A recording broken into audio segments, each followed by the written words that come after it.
您好，这是静姐说花。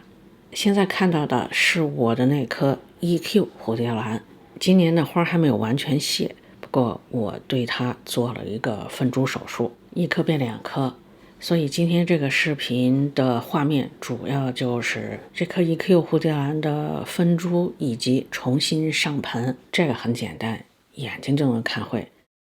所以一边看着我操作，顺便呢汇总一下蝴蝶兰的养护。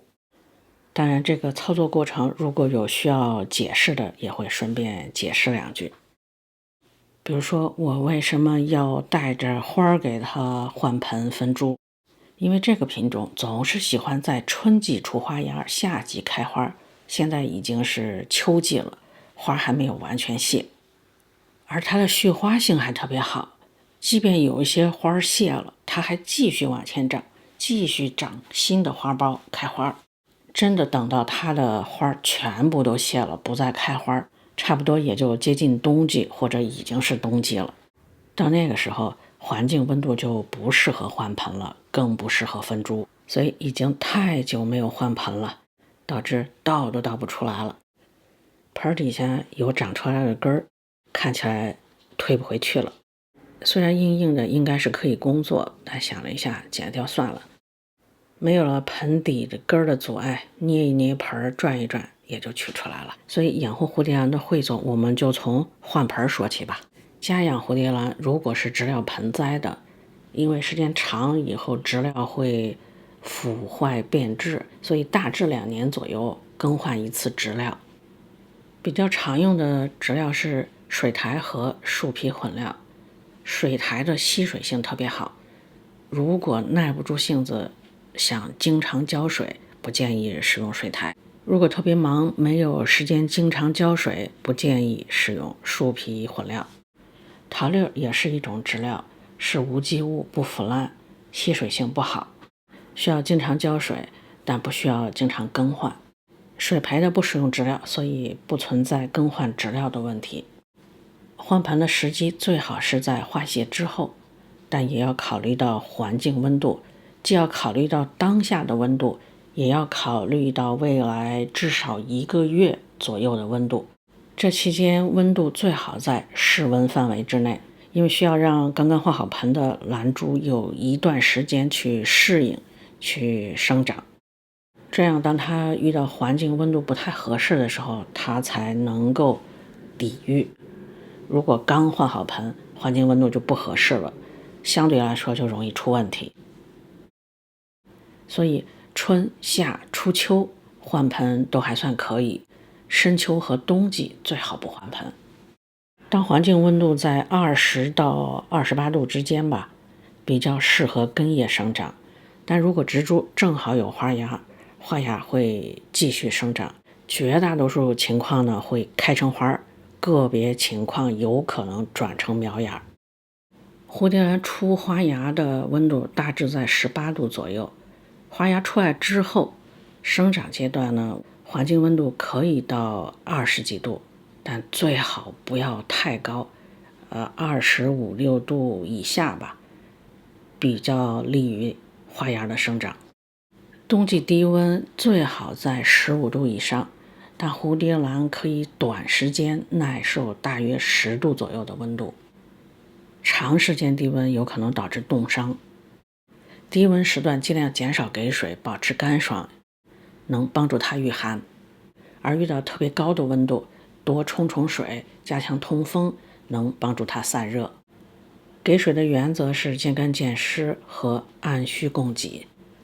至于给水的周期，这就要看具体情况了。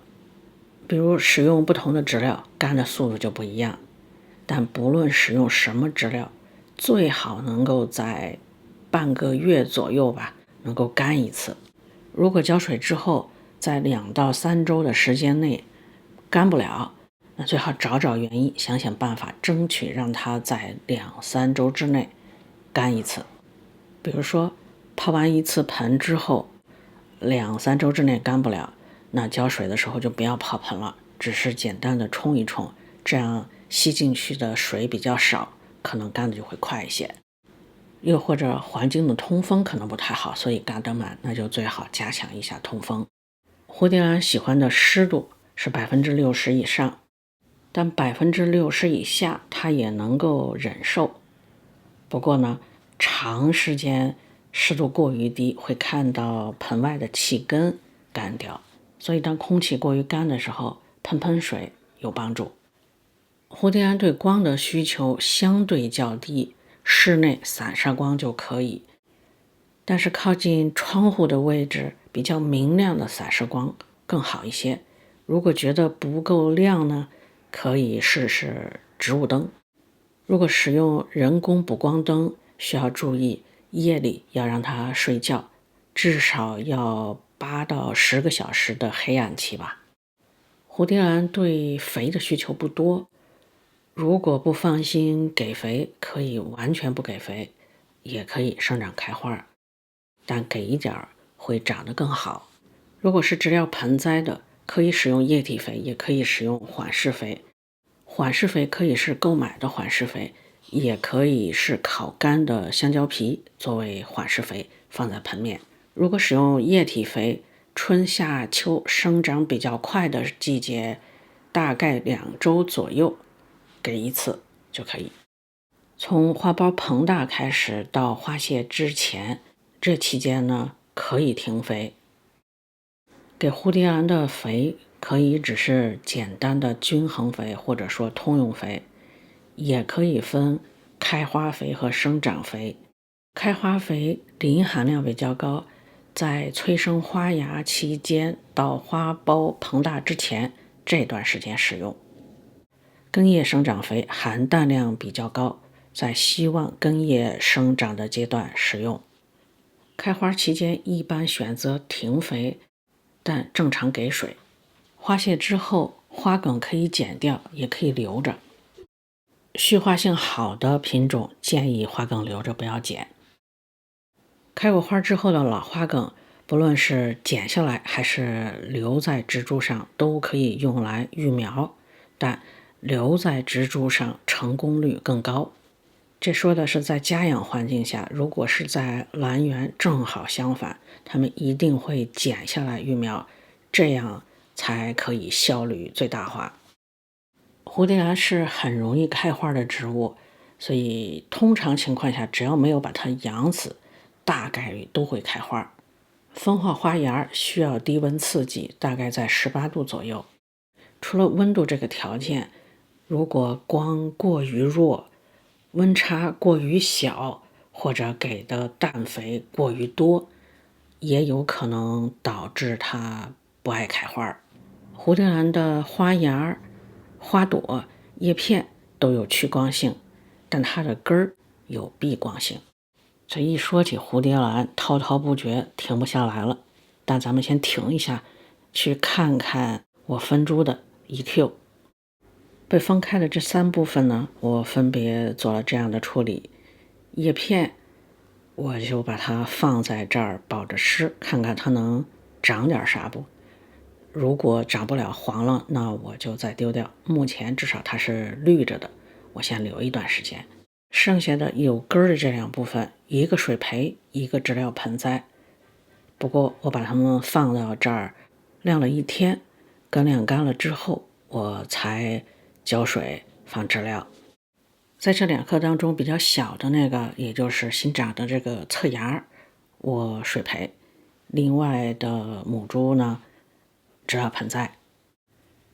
被我折腾了这么1天，它的那些花和花苞倒是没受影响，还挺皮实的。植料装好之后，在它的盆面我放了干香蕉皮。好了，这2棵处理完了，咱们对蝴蝶兰的汇总也先汇总到这儿吧。